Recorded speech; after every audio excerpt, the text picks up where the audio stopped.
For his own amusement, he wore the black hat of the villain as he ambled out to face Walsh, the homeboy, accompanied by a white-hooded Mayweather.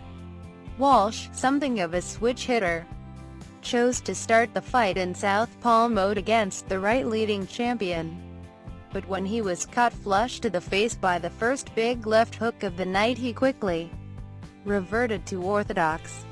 That left jab served him better at the start of the second and may well have been enough to edge the second round. To no avail. Davis began the third by standing, arms down, telling Walsh what he was about to do. Then he ended the conversation by doing what he had always predicted, knocking the man from Cromer clear back into the Norfolk countryside. Gervonta Davis has not only Liam Davis but the world at his feet.